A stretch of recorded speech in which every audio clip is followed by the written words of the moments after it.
2026년 새해가 밝았습니다. 자, 오늘 증시 정말 뜨거웠죠. 코스피 시장, 코스닥 시장, 양 시장 모두 2%가 넘는 급등 양상이 발생했습니다.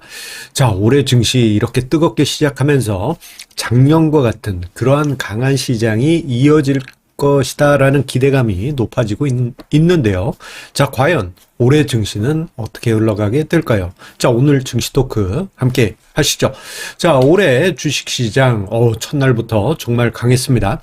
자, 강한 흐름 원인이 어디 있었겠느냐, 명분은 여러 가지가 있죠. 삼성전자 관련한 긍정적인 재료가 연말에 나오면서 AI 관련한 이슈가 삼성전자, SK하이닉스의 열풍을 일으켰고, 그리고 이러한 기세 속에 코스닥 시장에서는 코스닥 시장 활성화에 대한 기대 속에 코스닥 종목들 난리 났죠. 그 결과 코스닥 시장, 코스피 시장 모두 2% 넘는 강한 상승이 만들어졌고, 수급적인 분위기, 외국인 매수세, 그리고 심리적인 부분 모두 강하게 작동하면서 시장의 분위기가 뜨겁게 달구어졌습니다. 자, 시가총액 최상위에 있는 종목들뿐만 아니고요. 코스닥 시장 같은 경우에는 소형주까지 코스닥 시장의 중소형주들도 강하게 치고 올라가는 전방위적인 시세 분출이 발생했는데요. 그 결과 코스닥 시장 같은 경우에는 상승 종목 수가 1000여 개를 넘어가면서 하락 종목 수의 2배 이상 되는 그러한 모습까지 보여줬습니다. 자, 지금 화면상에 차트가 이제 코스피 지수의 최근 흐름인데요. 자, 작년 연말만 하더라도 이제 삼각 수렴형이 있기 때문에 방향이 어디로 잡힐지는 조금 지켜봐야 된다라는 점을 언급을 계속 드려왔습니다만, 자, 작년 연말에 삼각 수렴형의 상단부를 넘은 코스피 지수는 오늘 그 기세를 뚫고 올라가면서 사상 최고치 4,300포인트대에 들어갔고요. 코스닥 시장도 2023년 7월 이후 최고치 수준까지 올라가는 정말 오랜만에 신기록이 연이어지는 상승세가 나타났습니다. 다만 자, 웃고는 있지만 모든 종목이 웃었던 것은 아닌 조금은 아쉬웠던 증시였다고 오늘 하루를 평가할 수 있겠습니다. 자, 시가총액의 최상위 종목 뜨거웠죠? 삼성전자, SK하이닉스 등등등 정말 많은 종목들이 시총 최상위 종목들이 급등했고, 코스닥 시장의 시총 최상위 종목들도 급등했습니다. 자, 그리고 코스닥 시장의 소형주, 코스닥 시장의 소형주는 작은 종목 중에서도 더 작은, 정말 작은 종목들이라고 할 수 있는데 그들까지 튀어 올랐어요. 자, 그런데 이에 반해서 중위권에 있는 가치주, 특히 코스피 시장의 가치주들 같은 경우, 배당주들 같은 경우에는 전반적으로 무겁게 올라가는 모습이 나타났습니다. 아마 배당 투자하신 분들 사이에서 아니, 내 종목 왜 이러지? 금융주들도 오늘 문매를 맞았잖아요. 왜 이런 현상이 나타났겠느냐? 그 이유는 자, 배당락일, 작년 12월 29일이죠. 자, 배당락일 전 5일 동안 금융투자 수급이 매수세를 보입니다. 이건 거의 매년 반복이 돼요. 그리고 배당 낙일부터 해서 대략 5일 동안 연속해서 금융투자 수급이 매도를 때리는데, 이게 뭐냐면 이거 거의 매년 반복적으로 말씀드리는 이야기입니다만, 배당금 그리고 배당락 이것을 이용한 차익거래의 매물이라고 할 수 있어요.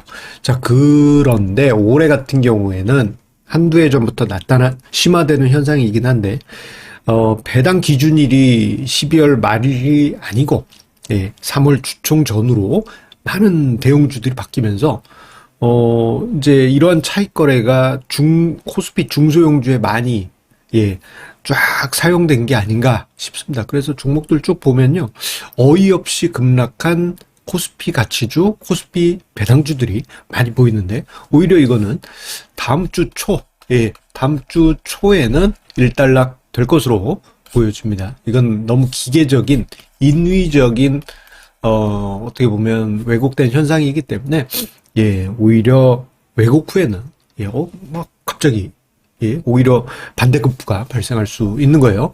자, 어쨌거나 이러한 현상으로 인해서 시장은 양극단, 즉 시가총액 기준으로 보았을 때 큰 애들 엄청 올라가고 작은 애들 올라가고 그러면서 스마일 형태, 이러한 모습이 나타납니다. 중형주나 코스피 소형주에서는 조금 아쉬웠던 그러한 모습이 나타나면서 투자자들 사이에서는 좀 어려웠던 시장이다 라고 말씀하시는 분들도 계십니다. 자, 그런데요, 오늘 첫날 거래일에서 뭐 이런 부분도 중요하겠습니다만 우리 올 한 해 어떻게 흘러갈지 이거 중요하잖아요. 다만 이게 뭐 그때그때 좀 다를 순 있습니다. 그런데 오늘 코스피 지수가 2% 이상 급등하면서 흥미로운 과거 선례를 끄집어 내게 됐습니다. 뭐냐, 제가 1985년부터 해서 2025년까지 41년 동안 첫날 증시가 상승한 해에 그 해 연말에 증시가 어땠는가 이걸 조사를 해봤더니요, 상승한 해 중에 70%가 연간 상승을 했습니다. 특히 첫날 1% 이상 급등한 경우, 이게 아마 열 몇 번 되는데, 그런 경우에는 그 해 증시가 상승으로 마감하는 것이 87.5%였어요. 상승했던 첫날 상승에 1% 이상 상승해서 연말까지 해서 상승한 그 해에 연간 평균 상승률이 거의 한 19% 이랬습니다.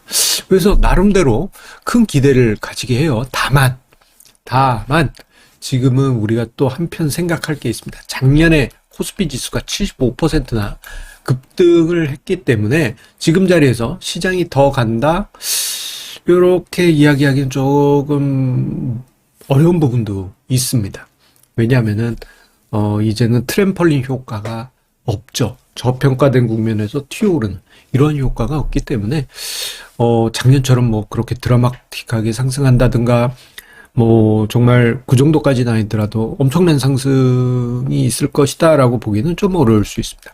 그러다 보니까 또 일각에서는 이제 시장 대폭락이다, 비관론을 외치는 분도 계시죠. AI 버블런 기타 등등 이유로 해서 언급하신 분들도 계신데 꼭 그것도 아닙니다. 그래서 지금 시장을 보실 때는 일단은 좀 과거 선례를 보면 기분 좋은 가능성이 있겠습니다만 좀 전망 자체는 혼조세에 있다라고 보여지고요. 자, 오히려 저는 이거를 봐야 된다라고 생각합니다. 뭐냐, 어떻게 보면 올해 시장이 작년에 비해서 난이도가 높아졌습니다. 이런 시장에서는 투자 판단의 기준이 더 중요해질 수밖에 없어요. 어떻게 보면 우리 개인 투자자분들이 혼자 투자하시다가 작년에 손실 보신 분들이 제법 많으시더라고요. 올해 같은 경우 더 어려워진다 한다면 혼자 판단하시다가 더 어려우신 상황이 벌어질 수 있죠. 그게 바로 올해 증시가 아닐까 싶습니다. 자, 이럴 때는요, 조금 더 여러분들의 냉정한 판단 필요한 올 한 해가 아닐까 싶고요. 자, 판단 공부하시다가 어려우신 부분이 있으면 잘 하시죠? 저와 함께 하시는 것도 좋은 투자 방법이라고 할 수 있겠습니다. 자, 여러분들의 2026년 성공 투자 응원드립니다. 감사합니다. 안내 말씀드립니다. 투자자는 금융투자 상품에 대하여 금융회사로부터 충분한 설명을 받을 권리가 있으며 투자 전 상품 설명서 및 약관을 반드시 읽어보시기 바랍니다. 당사의 금융상품은 예금자 보호법에 따라 보호되지 않습니다. 당사의 금융투자 상품은 자산 가격 변동 등에 따라 투자 원금의 손실 0에서 100%가 발생할 수 있으며 그 손실은 투자자에게 귀속됩니다. 주식 투자는 원금 손실이 발생하며 투자의 최종 판단과 책임은 투자자 본인의 책임하에 있습니다.